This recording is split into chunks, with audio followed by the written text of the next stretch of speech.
I can't find the words, Will. Evil.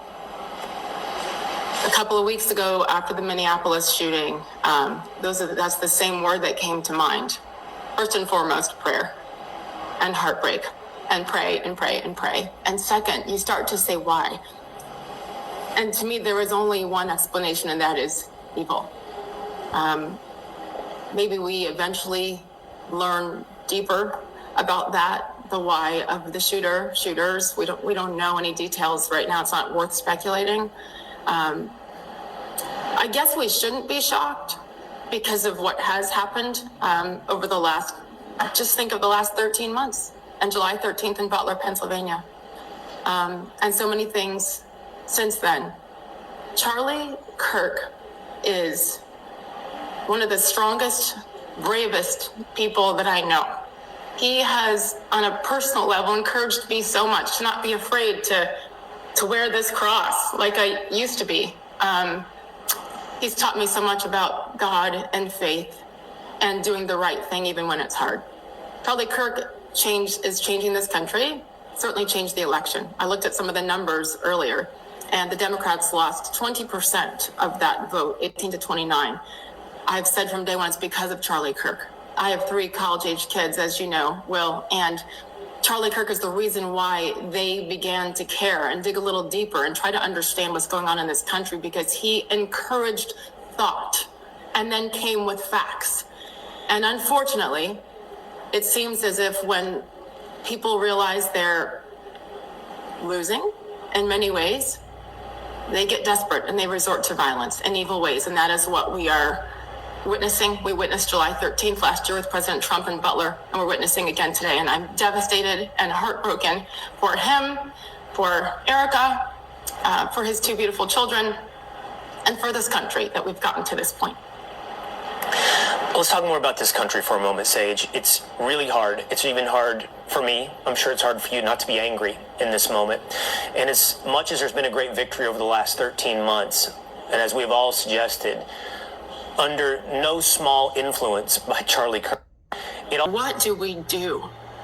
My family group text right now is really interesting because there's many diverse opinions and political beliefs in my family group text. And one is, what else can we do but revolt? Do we stand up? Because conservatives were told for so long. I mean, hey, you remember what it was like working at ESPN. It's just be quiet and stay quiet and just keep it to yourselves. It's not worth it. And then you just try to put 2 and 2 together and common sense, right? And then you can talk about it because that's what America is.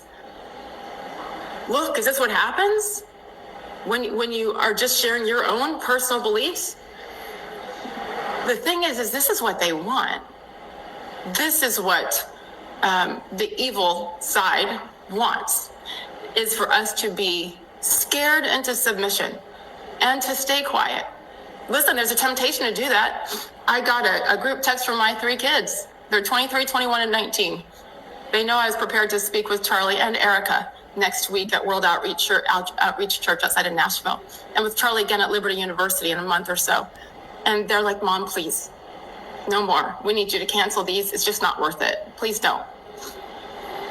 Maybe they're right. Is that what we should do? But like, I know that that's what they want, and we can't do that. But to what end, Will? Like, right. I don't know. Charlie, forget about his politics. Forget about what he stands for in that way. He is a good, incredible Christian man who loves his wife and loves his kids and wants all of us to do the same and be vocal about that and bring families back in this country. Is that so bad? On the phone. I'd love to just start with you before we get into this particular event. You're with Charlie for 7 years. Can you just give me some background into the threats that Charlie faces doing what he does? And when he walks into an event, what is the level of preparedness and threats that you guys face at Turning Point? Well, it's changed considerably over the last several years because of the growth and popularity of Charlie. I mean, I was solicited in 2015 when I recently retired from the FBI. Greg, after many years. Yeah, Greg, I'm sorry to interrupt you. It is my great dishonor to be the person that says this and breaks this to you on television, but President Donald Trump is announcing on Truth Social, the great and even legendary Charlie Kirk is dead. No one understood or had the heart of the youth in the United States of America better than Charlie. He was loved and admired by all, especially me, and now he is no longer with us. Melania and my sympathies go out to his beautiful wife, Erica, and his family. Charlie, we love you. Charlie Kirk, according to the President of the United States, is dead. It's who was at that event, and he joins us now at the end of our hour as well, after we have learned, and we're here to get your reaction, Jason, that Charlie Kirk has died. It's so sad. I want his wife and the country to know that the last question he took, the last thing he talked about to people in Utah, thousands of people that wanted to come hear him, is that his message was one of love, of Jesus Christ, of his belief in prayer, and he talked about that from his heart, and you could feel it. And he's done that multiple times before, but I consider it an honor to be there. It makes me mad. I'm so mad that this happened. That the suspect is not in custody. Greg, thank you for being with us here today on the phone.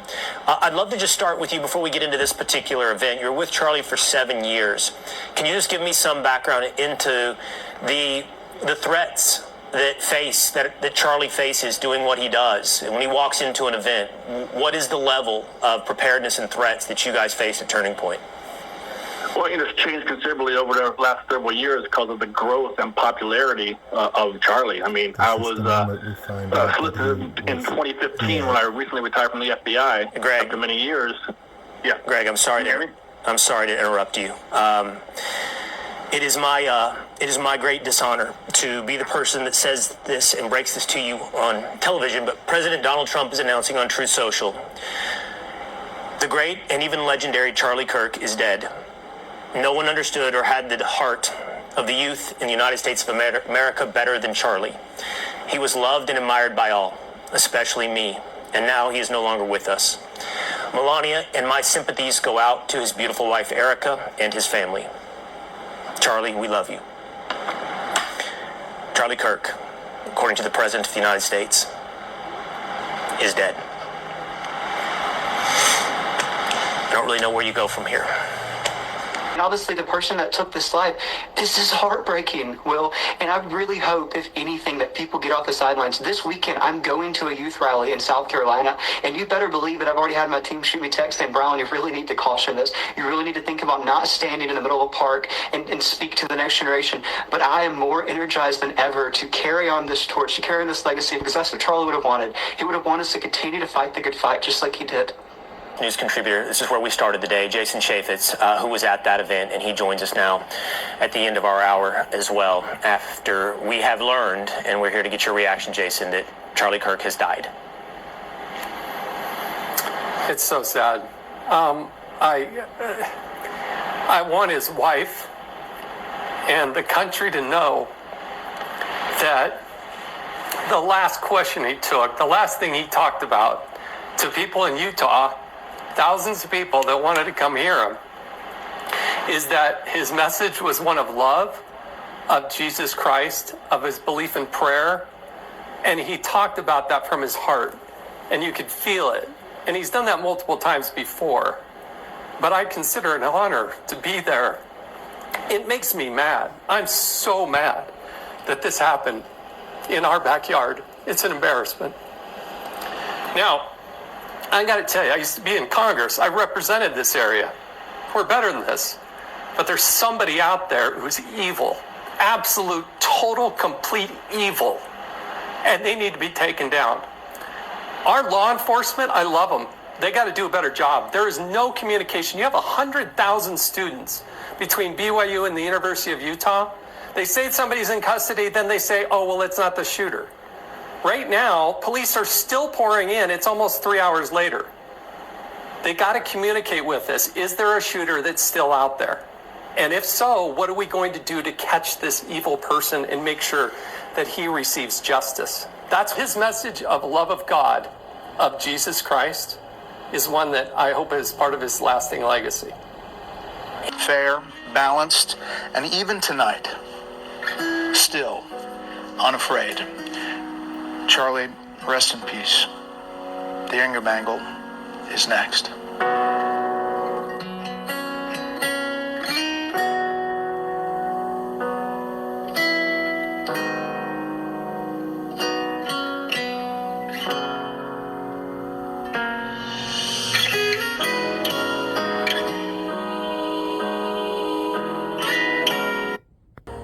Charlie Kirk, he died today, doing what he loved, talking to students, engaging them, encouraging them to fight for what they thought was right. He was assassinated during a campus event at Utah Valley University, and FBI Director Kash Patel says they finally caught his killer. Fox News Chief Correspondent Jonathan Hunt. Jonathan, what do we know? Laura, good evening. It was a terrible scene on the campus of Utah Valley University in Orem, Utah, about 30 minutes or so south of Salt Lake City. Today, you can see the setup there. Something like 2,000 or 3,000 people had turned out to see and to listen to Charlie Kirk. He began his event there, was about 20 minutes into it. Now, we are not going to show you the moment that he was shot for very obvious reasons, but we should explain to our viewers exactly what happened. Charlie Kirk was sitting under the small tent you can see at the bottom of the screen there. He was in conversation with someone from the audience, asking him questions about gun violence. Then you hear one single shot ring out. It appears, from what we have heard, and now confirmed by law enforcement, to have come from a high-powered rifle. There is video of Charlie Kirk sitting at the table underneath that tent. He reels backward, obviously hit by the bullet. His right hand then goes up to the left side of his neck, and you see blood gushing out as Charlie Kirk falls backward and to his left. And then, as you see in those pictures, so many people, terrified, start running for their lives. What is interesting as well is the relative lack of security. You can see it's a very open area. Orem, not a city that is in any way used to violence, and that may have been why there was so little security. We heard from the Utah Valley University police chief earlier about how many personnel were on duty. Listen here to the police chief. We did have 6 officers working that event. We had probably over 3,000 people that were in attendance. We had some plainclothes police officers that were in the crowd as well. We did have officers there. We had Charlie Kirk's team. He has a security team that travels with him.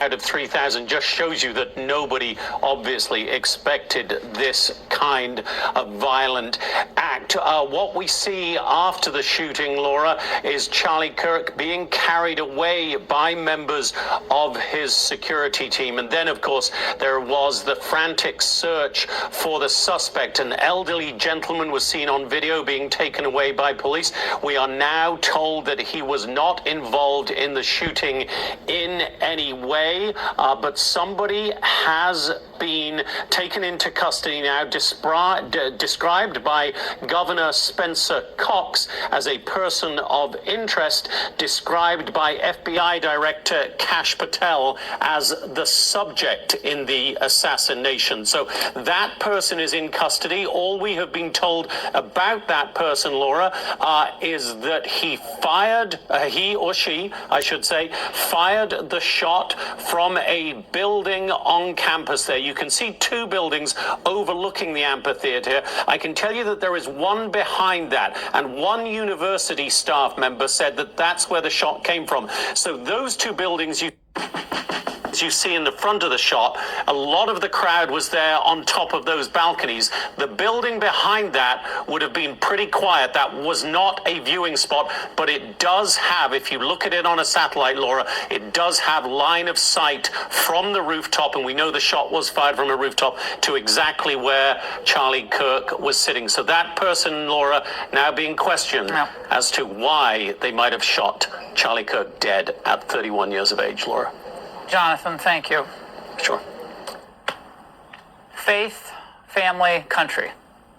Now, saying you believe in them or posting anonymously online when you're fired up about an issue, that's one thing. But Charlie Kirk took it to the next level. He was an avid Bible-believing Christian who enjoyed chatting up atheists. Look, if an atheist wants to fight alongside of us to end abortion or to try and end the massacring of our kids, that's called gender-affirming care, or if an atheist wants to march alongside of us to say no men and female sports, they're more than welcome to be able to do that. But Atheists for Liberty is an interesting phrase because I don't believe you can have liberty without God, because liberty is not man's idea, it is God's idea. That's just my own personal belief, and it's also... Charlie did not just talk, though. He acted because he had the guts, he had the drive, he had the focus to go out there day after day, night after night, and fight for what he believed in. Now, the threats on his personal safety were well known. He knew them, but he wouldn't stop because he believed that being with people in public, especially on college campuses, talking with conservatives, debating liberals, it made conservatism fun and exciting again. And he died today, taken by an assassin's bullet, doing what God put him on this earth to do. I said it with Brett earlier, and he and I were both crying in our offices and embracing. A lot of people around here are. The word came to me, irreplaceable. He was irreplaceable.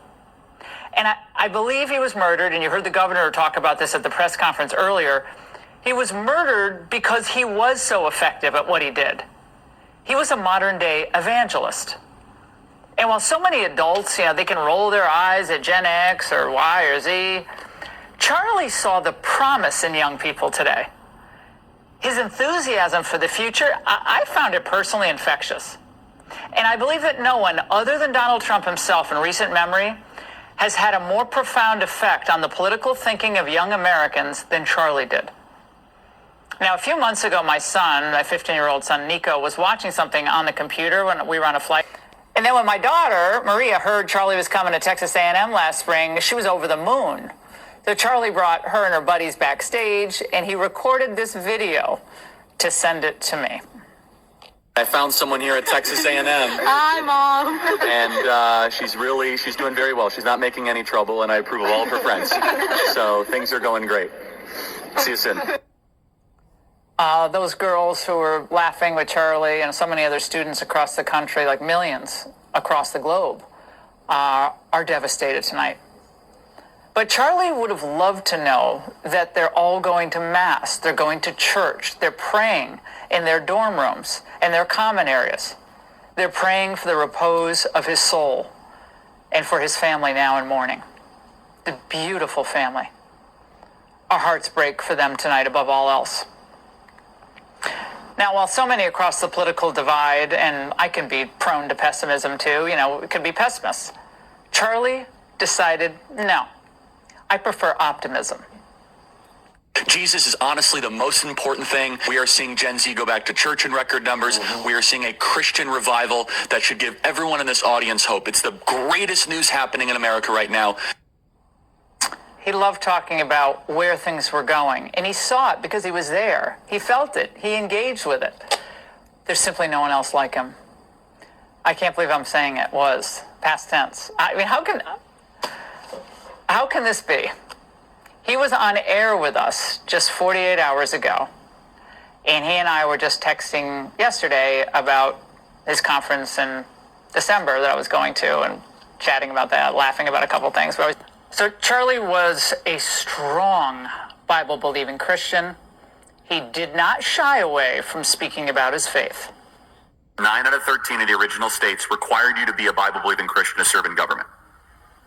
at the time of the founding. Actually, all 13 out of 13 required a declaration of faith. 9 out of 13 required you to be a Protestant, except Maryland, which was Catholic, which still required a declaration of faith. 55 out of 56 of the original signers of the Declaration were Bible-believing, church-attending Christians. The last paragraph of the Declaration reads as a prayer. It says, "We appeal to the supreme judge of the universe." Who's the judge of the universe? Jesus Christ, as it says in Revelation, that Jesus will judge the earth on his throne. So in the Declaration, they were praying to Christ our Lord as a prayer very specifically. Here with me is Missouri Senator Josh. Today, I think my favorite memory with Charlie, and I have a lot of them, and I've known him now for almost 10 years, and I think my favorite memory with him is when he invited me out to Dream City Church in Phoenix, Arizona. He said, "Will you come out to this church, and will you speak with them and sit and talk with me, and, you know, let's sing some hymns together, let's worship Jesus together, will you talk to them about your faith?" And I was like, absolutely, I would love to. And to me, that just encapsulated Charlie. He wanted everybody to know what he believed in, what anchored his life. And as you just said, Laura, he wasn't afraid. He lived a consequential life because he wasn't afraid to talk about the things that matter most. And I hope that that's what we take away from him and his life and his legacy. It's just going to reverberate, Laura. It's just going to reverberate. The viciousness of the left, even in the aftermath of a political assassination, and the comments, there was a comment early on by Pritzker, we'll cue it up. It's just tone deaf. Tone deaf. And this is all the legacy of, the implication being, this is the legacy of the current days that are dominated by Donald Trump. I think we have this soundbite. Let's watch. I want to express my sympathy to Charlie Kirk's family and to Charlie Kirk, who obviously become a target for somebody. I don't know whether it's political violence because I don't know who did it. There are people who are fomenting it in this country. I think the president's rhetoric often foments it. We've seen the January 6th rioters who clearly, have tripped a new era of political violence. Unbelievable. The Democrats think he's a presidential timber. Yeah, I just can't express how sickening I find listening to every syllable of that. I mean, it is reprehensible. Just reprehensible. And you said it earlier, Laura, the reason that the left hated Charlie so much is that he went out and confronted them with facts and with good cheer. You know what? I mean, he loved life. He loved life because he knew who he was, because he knew who his God was, because he was a happy man, happily married with beautiful children. And they hated him for that, and they still hate him for that. And we've got to get over that hate in America. It is poisoning this country. The left is poisoning the country with this hate. And I hope people will wake up today and see this. They'll wake up and look at what happened to Charlie Kirk, and they'll say, wait a minute, there's something seriously wrong here. It is time to turn the page on this attempt to divide the country, which is what the left is doing here with this poisonous hate. And it's time to start getting back to the things that we believe in together. Yeah, and all the goodness of this country. I mean, the blessings, that liberty that was so, people died, bled, suffered for 250 years ago and centuries afterward, and still to this day. I would say Charlie is a modern day patriot. He gave his life for this country. He wasn't in uniform, but in his own way, he gave his life for his country. Senator, thank you for being 100%. With us tonight. Thank you so much. Thank you. All right, if you're just joining us, Charlie Kirk, American icon, my friend, dead tonight at 31. He was assassinated while speaking to kids, young people, at a college campus event at Utah Valley University.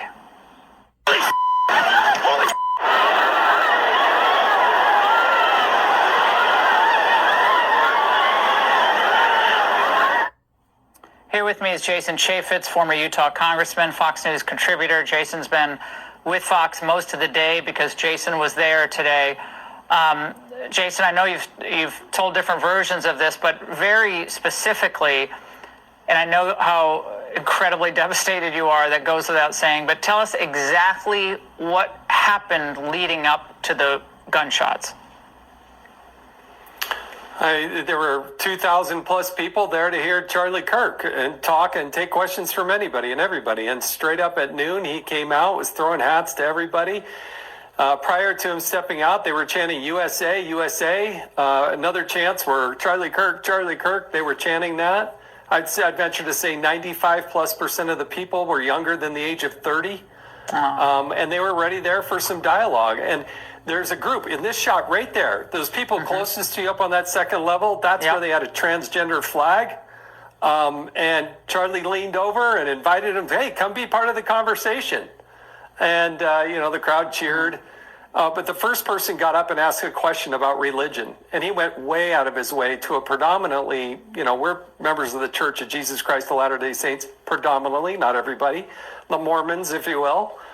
And he said, look, I'm not here to bash on people. I'm on my own spiritual journey. I want you to be on your spiritual journey. I'm not here to bash LDS people. This is who I believe. And the first speaker disagreed with him, and he bantered with him. The second person, Laura, came up and said, I have a question about transgender shooters, mass shooters. And before they even started that dialogue, the shot rang out. I saw Charlie, fall back to his left, and the crowd hit the ground. You heard screams, and then people started running.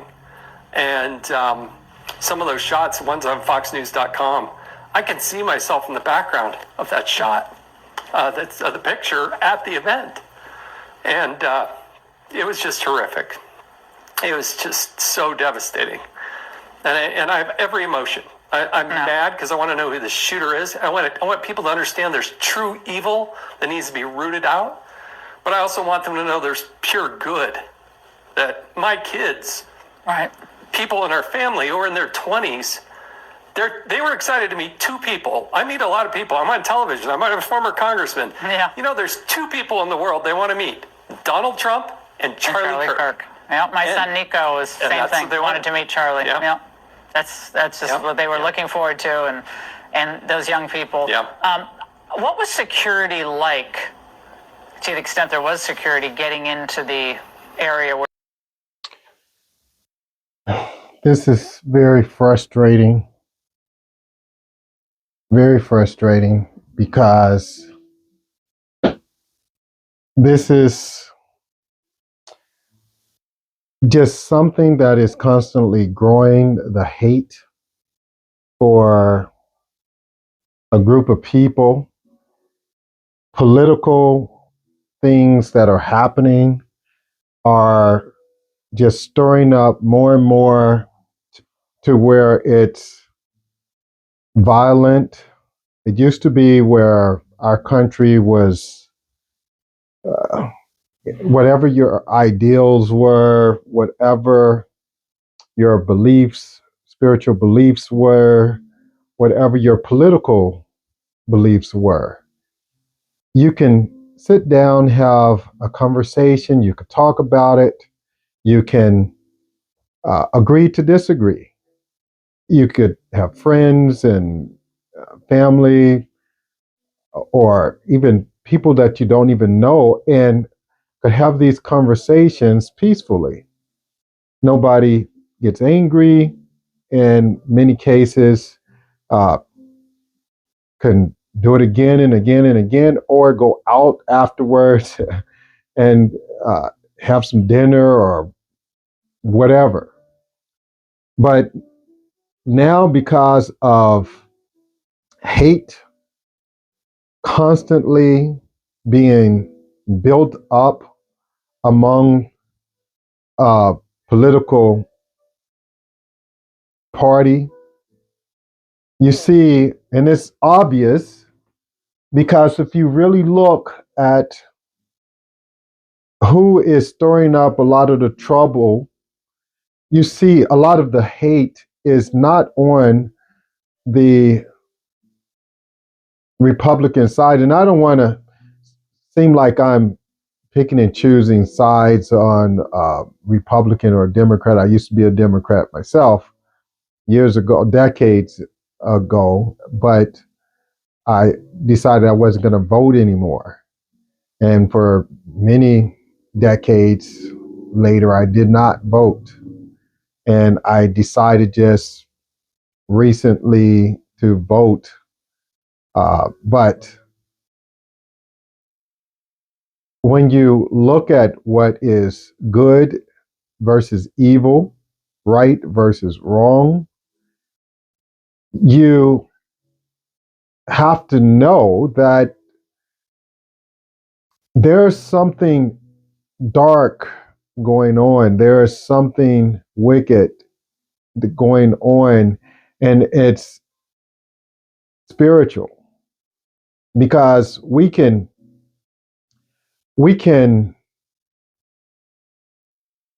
be doing something for so long and not even know what's really going on.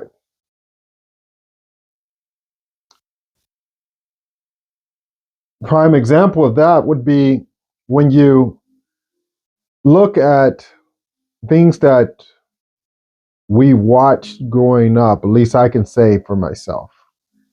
Things that I watched growing up, and then I watch them now. And the things that many of the things that I watched were innocent, really. A lot of things was good. Unlike today, a lot of things is evil. It used to be where you couldn't be nude on TV. Now you can. Nowadays, people don't care. They allow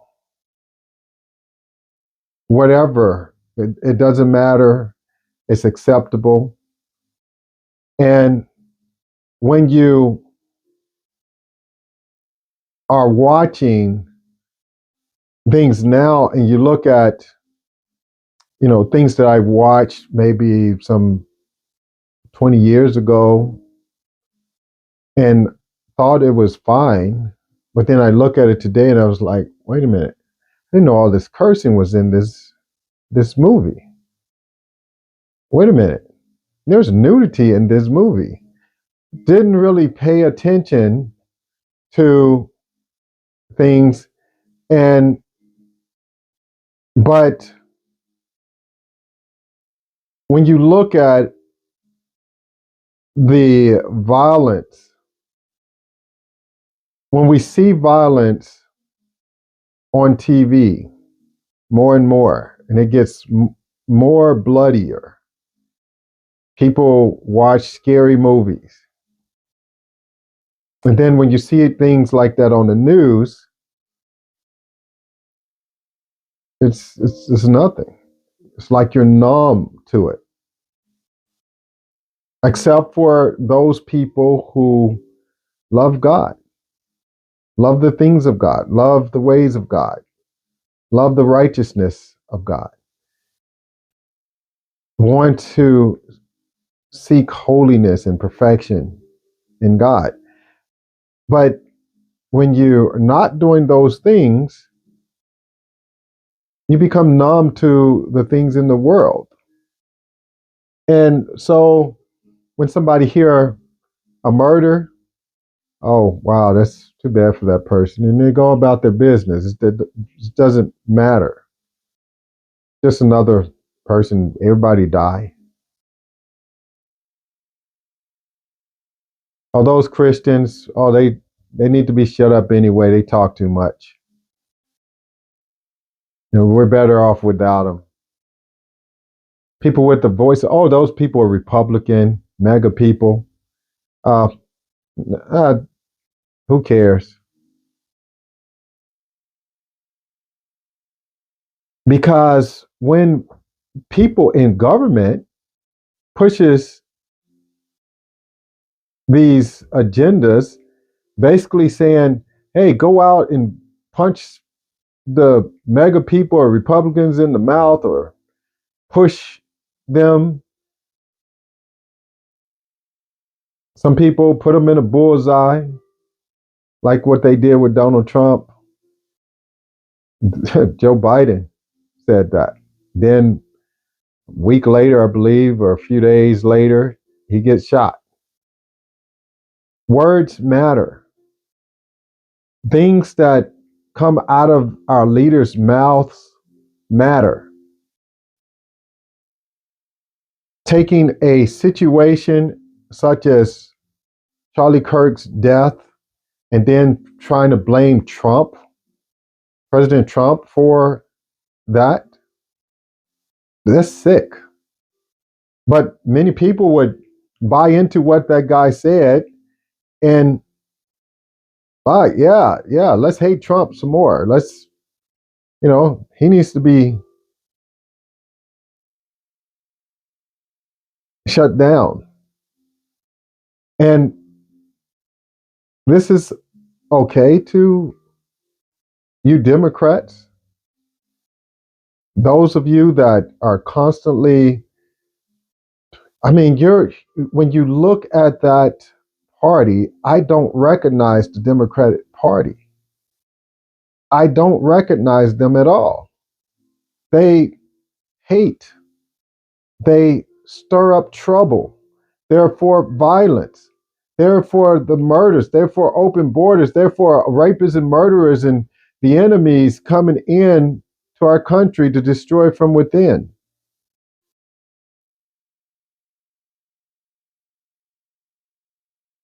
People, wake up. Wake up, because if you don't see that this is not good, this is not okay, if this is okay for you, then something's seriously wrong with society today, with the people in our country today, when they're condoning such things, such behaviors. People were cheering on and putting a lot of funds into the murderer of that doctor. I forget his name, but they were millions of dollars hoping that he get away with murder, literally. And these are people on the Democratic side because they love lawlessness. They don't care about righteousness. They don't care about good in the ways that God considers good. We're in the days where good becomes evil and evil good. Right is wrong, wrong is right. The Bible talks about trading bitter for sweet and sweet for bitter. Can't recognize what's right anymore.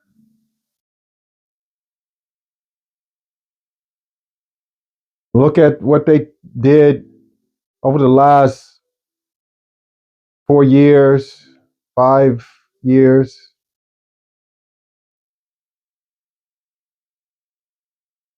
With the children, castrating their private parts, giving them things to block, giving them blockers to change their voices, or their masculine into feminine, or their feminine to masculine. That's evil. And they tell them, it's good for you if you're born a boy, you could be a girl. And if you're born a girl, you could be a boy. That's evil. That's an abomination against God's creation. Taking something that was meant to be and perverting it is against God. But nobody wants to speak out about it because of fear.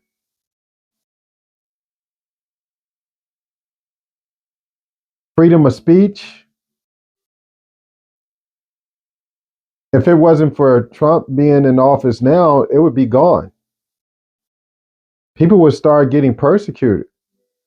You think that what happened with Charlie Kirk would not happen if we get a Democratic president? and get a Democratic controlled Congress and a Democratic controlled judicial system of government, it's not going to, things are just going to be like it's been.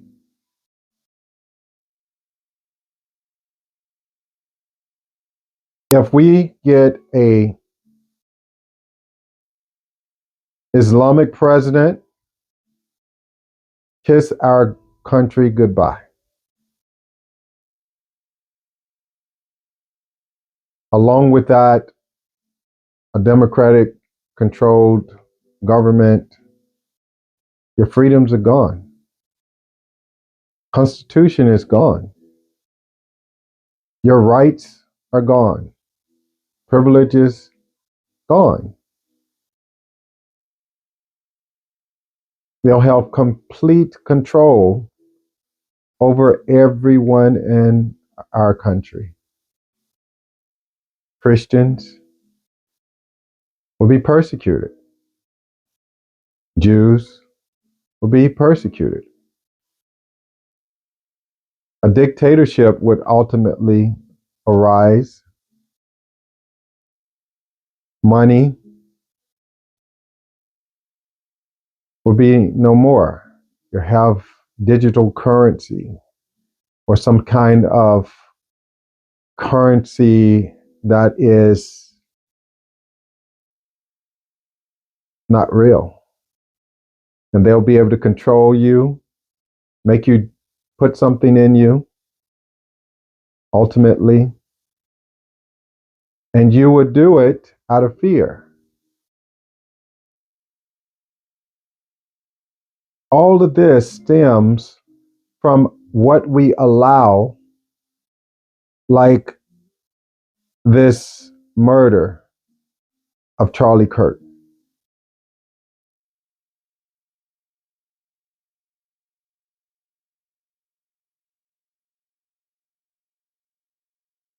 In the book of Matthew, chapter 24, it says in verse 4, Jesus is speaking, he says, "Take heed that no one deceives you." And there has been deception all along, pushed, especially over the last 4 years. This is 2025. And people were lied to. They said, hey, the borders are closed. Because it was in mainstream media, people believed it. But yet, millions of people came across our borders with a lot of rapists, murderers, people that was very violent, terrorists coming across as well. MS-13 gang members, Trende, Agua gang members, and others. And then when you have a president that is deporting these people back out of our country, the people on the Democratic side say, hey, and in the mainstream media, they're going around rounding Hispanics up and deporting them, law-abiding citizens, and deporting them. And then you get upset, stirred up for no reason because you don't realize they're lying to you. And so you believe a lie. Watch out. Take heed that you're not deceived. You even have people that is in ministry, like Al Sharpton.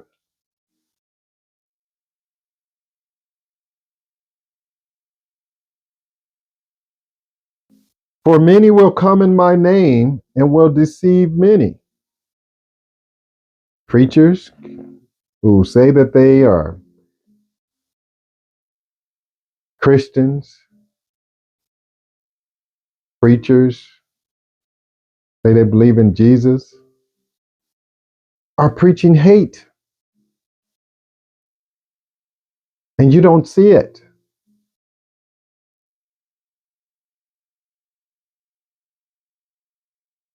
In verse 7, it says, nation will rise against nation and kingdom against kingdom.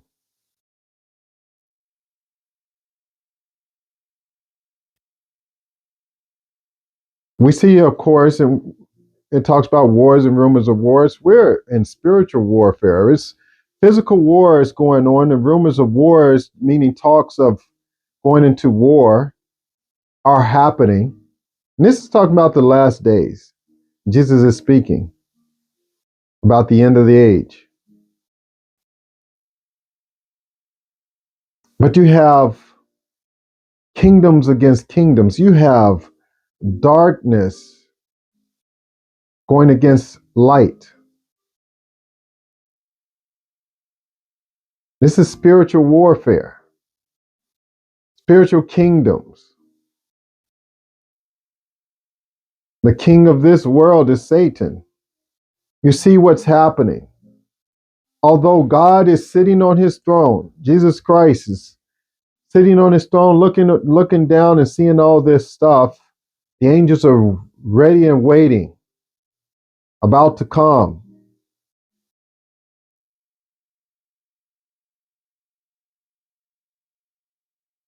This is spiritual war. That was evil what was done today against Charlie Kirk. That was evil.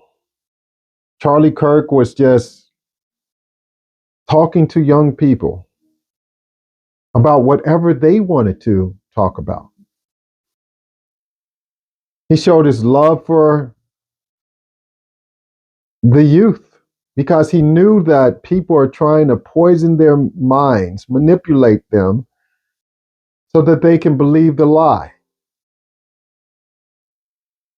They can be herded whichever way that they want them to go. But Charlie Kirk was like, hey, prove me wrong. And he went on that mission for anybody to try and prove him wrong. Yet, because they couldn't prove him wrong, they had to take him out. That should tell you something. That there is something seriously wrong with our world, with our country, and with many of our leaders. Verse 12 says, and because lawlessness will abound, the love of many will grow cold. Hate for one another. Not caring about the law of God anymore. So they would rather put it aside or put it away or burn it and go after all those people that believe in it, that want to talk about it, that want to preach or evangelize. That's hate, lawlessness.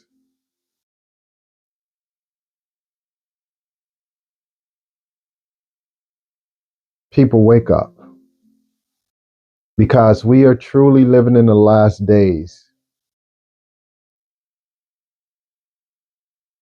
So wake up before it's too late. God bless you. May the Lord keep you, shine his face upon you, and give you peace. In Jesus Christ's holy and mighty name. Amen.